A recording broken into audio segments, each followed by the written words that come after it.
Generalmente la historia de Chile, y sobre todo hablando del periodo de 1971 bajo la Unidad Popular, comentan que fue un periodo bastante bueno, sobre todo en relaciones diplomáticas, en cuestiones económicas y además en el progreso de nuestro país. Pero como ya hemos visto, eso para nada es cierto. Y sobre todo en este capítulo nosotros veremos los problemas políticos de la Unidad Popular en el año de 1971 y principalmente desde abril en adelante. Bienvenido a su canal El Viejo de Historia. Solo partiendo con esta temática, por el accidente automovilístico de un vehículo que transportaba armas robadas de las Fuerzas Armadas, se descubre que la secretaria particular del señor Allende, doña Miriam Contreras de Rupert, más conocida como La Payita, dueña de dicho vehículo accidentado, posee una flota de más de 50 automóviles último modelo y varias mansiones en el barrio Alto adquiridas después de 1970. Ahora la pregunta es, ¿cómo fue eso? El auto que chocó por casualidad fue descubierto con gran cantidad de explosivos y armas de fuego. ¿Para qué las iba a utilizar? Esa es una muy buena pregunta que ustedes pueden hacerse. Bueno, siguiendo con la situación a nivel internacional, Allende se declaró pro-Palestina, justamente lo que está pasando hoy en día con el señor presidente Gabriel Boric, declarando su favor en vez de mantener una neutralidad como debería ser. Allende en esa época, en el año de 1971, sobre todo después de las guerras de desgaste, a donde se ocupa todo lo que es la península del Sinaí, Allende, hablando por Chile, pide retiro de los israelitas, juntamente con los cancilleres de Yugoslavia. Y cito, el ministro de Relaciones Exteriores de Chile, Clodomiro Almeida, y su colega yugoslavo Mirko Tepavic también afirmaron en la nota que la posición económica de los países en desarrollo se deterioraba rápidamente. Durante una conferencia de prensa que brindaba ayer aquí, Almeida dijo que se entregó a Tito una respuesta del presidente Allende. El presidente yugoslavo había enviado a través de la embajada yugoslava un mensaje de declaración al presidente chileno, esbozando las posiciones yugoslavas ante los problemas mundiales y las políticas de este país para los propósitos coordinativos, según dijo el ministro. El mensaje del presidente Allende contiene las posiciones y políticas chilenas. Almeida dijo que estas eran similares o idénticas a las yugoslavas. Agregó que no le incumbe revelar más detalle a esto. Almeida dijo que el presidente Allende había aceptado en un principio una invitación del presidente yugoslavo para visitar ese país. Y no por nada también harían proyectos económicos y plantas para un procesado industrial del cobre, que Yugoslavia tiene gran experiencia según ellos. Pero en lo que coordinaban los dos dirigentes de ambos países es que se pedían el retiro de los israelitas en territorio árabe. Pero claramente a nivel nacional Allende también se lanzaría varias problemáticas. Primero, dejaría una seria advertencia hacia la oposición, justamente inaugurando el periodo ordinario de sesiones del Congreso Nacional. Y Allende empieza con un mea culpa, y permítame citar. Siguiendo con su primer mensaje, el presidente reconoció algunos errores que debía señalar por cuanto este gobierno siempre dirá la verdad al pueblo, según él. Expresó que las dificultades imprevistas entorpecen la ejecución de los planes y programas, pero aunque la producción de cobre no fuera la señalada, aunque la producción del salitre no llegara al 1.000.000 de toneladas, aunque no construyamos todas las viviendas previstas, en cada uno de estos rubros superamos con largueza la más alta producción de cobre y de salitre de casas que registra nuestra nación. No hemos logrado coordinarnos adecuadamente las múltiples instituciones del sector estatal porque hay ineficiencia y sobre todo en algunas decisiones, pero estamos constituyendo mecanismos de racionalización y planificación más expeditos. Otra limitación que hemos sufrido radica en la falla de las administrativas legales y de procedimiento que traba la ejecución de algunos básicos del gobierno. Es por eso que el plan de vivienda, por ejemplo, ha partido con atraso y lo que ha impedido reactivar ciertas industrias o absorber una mayor cesantía en los meses de abril y mayo, y se ha comenzado a dinamizar la actividad económica conectada a la construcción. Mientras tanto, por otro lado, la izquierda decía que el proyecto de Allende parece que no estaba llegando a buen puerto, sobre todo la izquierda revolucionaria, y la derecha también estaba hablando exactamente lo mismo. ¿Qué era lo que estaba pasando? ¿Realmente eran ciertas trabas o era el modelo de Allende el que estaba empezando a fracasar rotundamente? A nivel internacional, el mismo ministro Almeida iniciaría una visita sobre todo por la órbita soviética y partiría con Moscú, en la Unión Soviética. El canciller chileno Clodomiro Almeida llegó ayer a Moscú en la principal escala de su recorrido por Europa Oriental. Las fuentes chilenas dijeron que el objeto de la visita de Almeida a esa ciudad era incrementar los vínculos políticos, culturales y especialmente económicos con la Unión Soviética. Y nosotros veremos que no es solamente eso, es la subordinación con esa potencia, con lo que más adelante comentaremos de la Bahía Colcura. Las mismas fuentes agregaron que el ministro de Relaciones Exteriores se entrevistaba con Vasily Kuznetsov, primer secretario adjunto de las Relaciones Exteriores, y después el canciller Andrei Gromyko, colega de Almeida, salió ayer a Egipto con el presidente Nikolai Podgorny. Se espera igualmente que el canciller chileno participe en gestiones de delegación comercial de 14 personas que llegó a la ciudad. Y esa misión tiene de buscar el aumento de la participación en el comercio exterior chileno y así como también sondear con los soviéticos proyectos de ayuda. Kuznetsov y otros funcionarios rusos recibieron a Almeida en Moscú y entre ellos se encontraban el ministro de Comercio Exterior, Nikolai Polochiev, y Mikhail Povkoviev, ministro de Educación. Almeida estaba acompañado de Hugo Cubillos, director general del Departamento Económico de Cancillería, y Kurt Dreckmann, vicepresidente de la Corfo, Corporación Gubernamental de Desarrollo Económico, Fernando Belloni y Mario Silverman, administrador del Departamento de Promoción de la Corfo. La fuente agregaron que Almeida iniciaría pláticas con los funcionarios soviéticos para adentrarse en materias económicas y sobre todo en préstamos. Pero coincidentemente también aparecerían en la fecha de mayo 7 aviones soviéticos que pasarán por Chile. El embajador chileno Guillermo de Pedregal Herrera se reunió el jueves con el ministro de Comercio Exterior soviético Nikolai Patolochiev para tratar los detalles finales de la visita de una misión comercial chilena a la Unión Soviética. En febrero de 1971, pasada una delegación soviética del mismo carácter hizo una visita en Santiago. Los funcionarios chilenos hablaron de comprar a Rusia equipo para su departamento de obras públicas y para las 2 instalaciones de costaneras de enlatado de pescado. Ojo con eso, porque más adelante veremos cómo los soviéticos explotaron los mares chilenos, dejando incluso una crisis de pescado en el año de 1973. Pero volviendo al asunto, también informaron que estaban interesados en comprar aviones para entrelazar la aislada región del sur del país con la más poblada del norte. Los soviéticos dijeron que enviarán a Chile en junio 2 de sus pequeños aviones pasajeros, el Yak-40 y el An-24. Para de la demostración, los aviones son propulsados a turbohélice y con capacidad para 35 pasajeros. El comercio entre Chile y la Unión Soviética está reglamentado por un acuerdo comercial firmado en 1967 en el gobierno de Eduardo Frei. Chile compra alrededor de $15 millones en pura maquinaria a Rusia. Siguiendo con el tema de Almeida en el extranjero, la revista Punto Final de extrema izquierda hablaba de eso. El proceso chileno hacia el socialismo necesita también fortalecerse en el plano internacional y así como en el interno. Los últimos sucesos indican claramente que se requiere fortalecer y poner en pie de lucha al pueblo para que participe en la dirección y en la defensa de este proceso. También esa necesidad surge evidente en el plano internacional. De ahí que la gira del canciller chileno Clodomiro Almeida por diferentes países socialistas, durante la cual encontró un clima muy receptivo, resulta muy promisoria en este orden de ideas. El cambio de estructuras económicas y sociales se relaciona directamente con las relaciones tradicionales que han ligado a Chile con otras naciones en términos de vergonzosa dependencia en lo que respecta al imperialismo. Los países socialistas han ofrecido a Chile su cooperación económica, técnica y cultural científica. Todo eso significa positivas posibilidades de intercambio y de apoyo político a los más altos niveles. Para nuestro país se abren las mejores perspectivas de respaldo internacional en esta etapa, en que ya formalizados los primeros pasos para su independencia económica, se abordan problemas que habrán de tener indudable significación exterior, como la próxima nacionalización del cobre.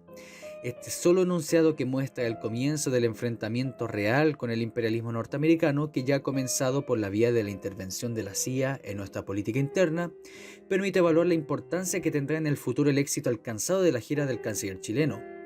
Si al frente tenemos a un gigante belicoso y agresivo, obstinadamente porfiado para defender su sangre y fuego sus intereses imperialistas, a nuestro lado están los trabajadores del mundo encabezados por aquellos estados donde gobierna la clase obrera, entre comillas, porque la Unión Soviética era otra forma de imperialismo, pero claro, la extrema izquierda nunca lo vería como tal. El país estaba siendo amenazado tanto internamente por estos revolucionarios que buscaban por la vía armada tomarse el poder y eso que conllevase una guerra civil, y por otro lado los intereses imperialistas de la Unión Soviética, hechos de la mano por el canciller Almeida y Salvador Allende. Se buscaban liberar de los yanquis para someterse a los soviéticos. Y eso era lo que decían principalmente los nacionalistas de la época. Pero volviendo a la situación crítica de Chile, políticamente hablando, ustedes recordarán que en la época de la Convención Constituyente de 2020, la que genera ese proyecto constitucional tan polémico, hablaban de eliminar la Cámara del Senado y generar una única Cámara. Bueno, la Unidad Popular tenía ese mismo plan. Cámara única para este año, exige la UP, decía un titular. El Comando Nacional de la Unidad Popular entregó esta mañana un extenso documento en el que hace consideraciones sobre la situación política y destaca que ha estimado indispensable poner en la perspectiva de las masas una Cámara única, democrática y popular para este año. El documento se inicia denunciando que las fuerzas reaccionarias han desatado una ofensiva que tiende a desfigurar la imagen nacional e internacional del gobierno y a deteriorar su prestigio ante las masas con el vano intento de reconquistar el poder a cualquier precio. En otras palabras, supuestamente la UP decía que la derecha hacían puras fake news, pero lo que ellos querían era generar una cámara única.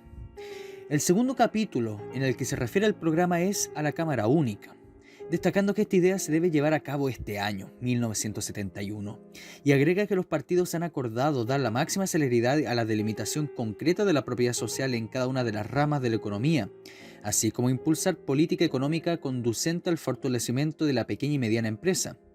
Agrega que la UP impulsará también el despacho rápido de los siguientes proyectos: voto al analfabetos, legalización de la CUT, modificación del Código del Trabajo, financiamiento de los centros de madre, ley de arrendamientos, Ministerio de la Familia, Fondo de Capitalización, Ministerio del Mar, etc.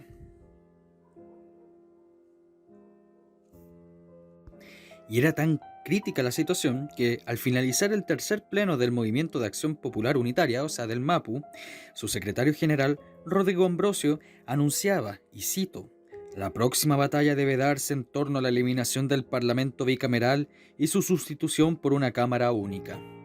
Y lo estaba diciendo un hombre de extrema izquierda. Así que las cosas se venían serias para la estabilidad del Parlamento.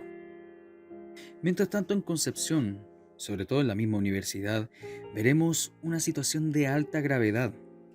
Ejemplo, se rectificó conceptos emitidos por el presidente mirista de la FEC, Federación de Estudiantes Revolucionarios, Nelson Gutiérrez, quien hizo una intervención de neto contenido ultraizquierdista y revolucionario y llamó una y otra vez a la revolución armada como medio de consolidar el socialismo en Chile, insistiendo de paso la necesidad de ocupar fábricas y fundos.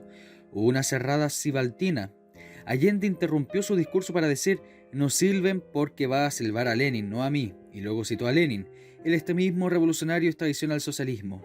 La cita fue recibida con grosera silbatina y Allende debió insistir: "Compañeros, yo les pedí que me escucharan como yo oí al compañero presidente de la Federación de Estudiantes. Yo lo he escuchado. Inclusive yo me he parado y lo he saludado y me estoy refiriendo con respecto a sus palabras". O sea, estamos viendo que dentro de la educación había gente más extrema que el mismo Salvador Allende. Pero también internamente pasarían otras problemáticas como la denominada Batalla de Cautín. E incluso miembros del Partido Comunista, como Luis Corvalán, hablaba indirectamente sobre la vía armada. Cito: "Creemos que todos los procesos revolucionarios tienen algunas cosas en común, pero también tienen ciertas diferencias. De ninguna manera soñamos ofrecer nuestra experiencia como modelo para que otros lo sigan. Es posible establecer el poder a través de un proceso electoral. No decimos que no sucederá otra vez, pudiera ser, pero nos parece que no será fácil. Es posible que algunos movimientos de algunos países empiecen con otros medios".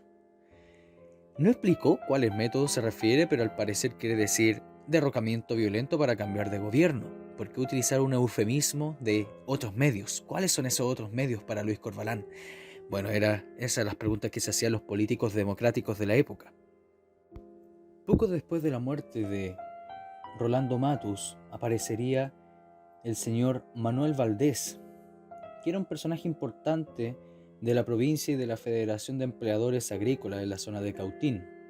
Entonces Valdés, cuando regresó a Santiago después de asistir a Pucón para los funerales del joven agricultor Rolando Matus, Fue este hombre el que demostró lo que estaba pasando en esta zona. Recordemos que Cautín fue la zona donde menos votos sacó Allende. Incluso hay algunas personas que decían que el proceso revolucionario que surgía allí, que era el más fuerte de Chile, siendo que eran minoría, era una forma de venganza por la zona. No sé si sea tan cierto, pero eso se lo dejo a su propia interpretación, pero la cuestión es así. Valdés regresa a Santiago, y cuando empieza a comentar sobre la muerte de Rolando Matus, él mismo dice que fue asesinado por elementos del movimiento campesino revolucionario, por tratar de defender el pequeño fundo de su amigo. Dijo que tenían poder como milicianos y además actuaban como tal en la región. Dijo que se movilizaban por camiones bloqueando prácticamente el camino internacional que va desde Pucón hasta San Martín, es decir, junto a la frontera de Argentina. Los hechos demuestran y sostiene que está tratando de hacer lo mismo en Liqueñe, fundo donde un grupo de guerrilleros también ponen su campamento transformándose en amos y señores de toda la zona.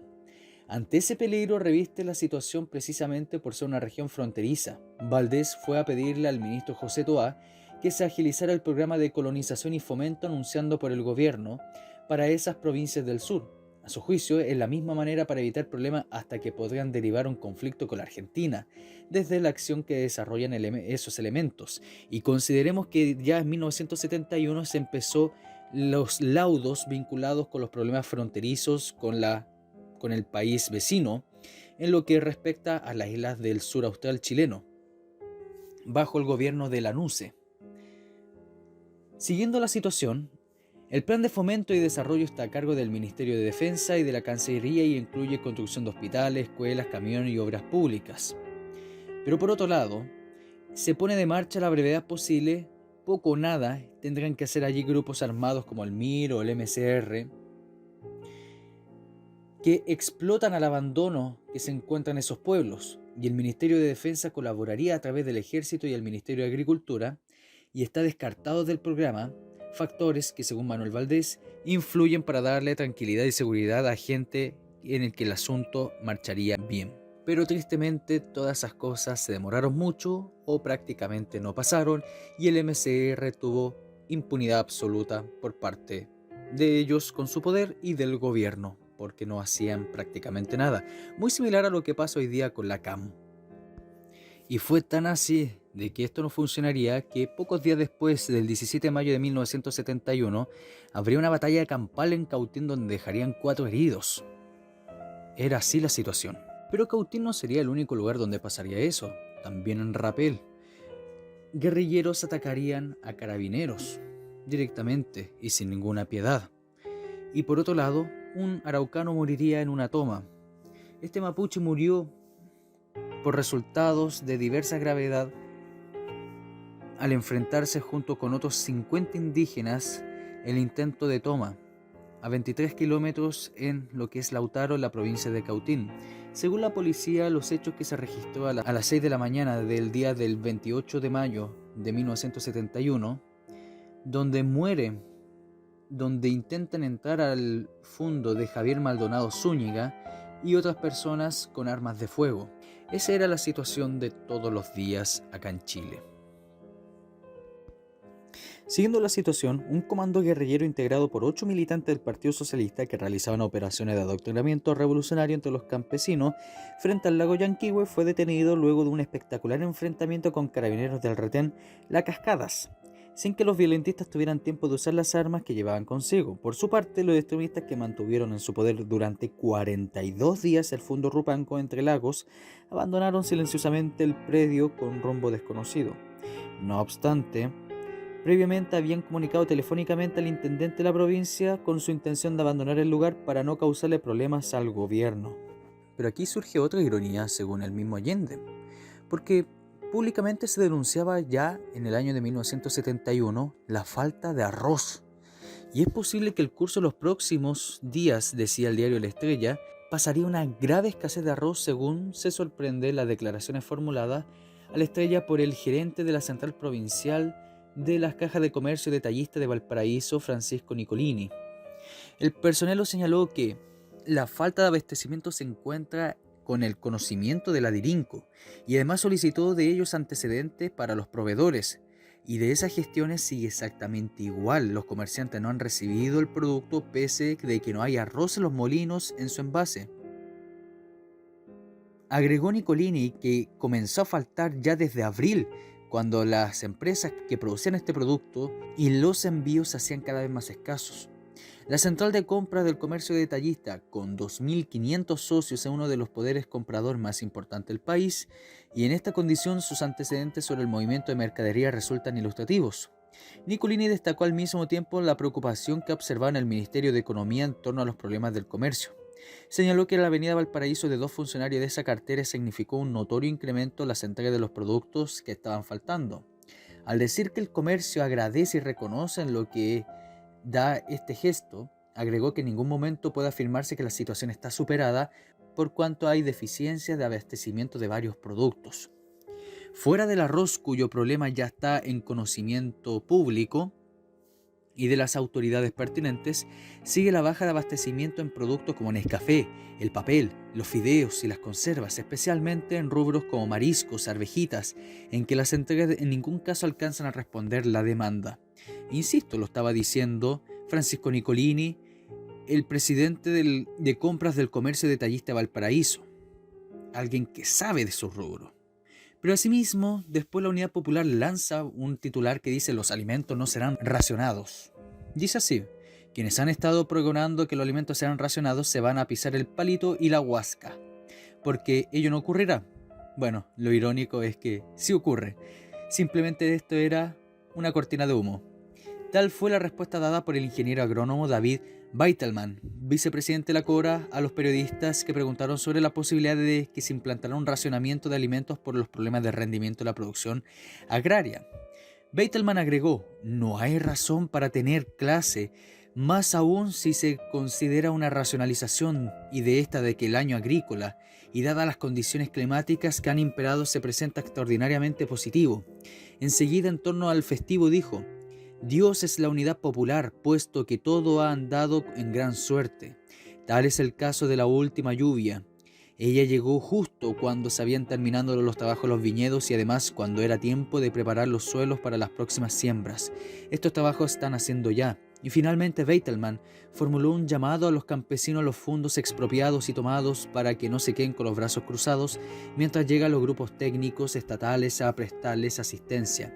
Los campesinos deben tomar sus manos en la explotación de tales fondos, adoptando además medidas para cuidar los elementos que hay en ellos. Y dijo finalmente que es indispensable que los fondos sigan en su marcha a los trabajos que ya están próximos a la poda de las viñas, árboles frutales, y además es menester regar los trebolares y alfalfares.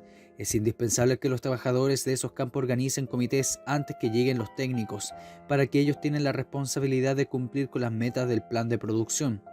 Bueno, como dicen también las crónicas y los datos que tenemos presentes hoy en día, todo lo que dijo Beitelman no sucedió o fue muy parcialmente en determinadas zonas. Pero en fin, todo esto y más pasó en el periodo de la Unidad Popular, recién en el año de 1971, en los meses que comprende mayo y junio, justamente con eventos tan importantes como el asesinato de Edmundo Pérez Sujovic.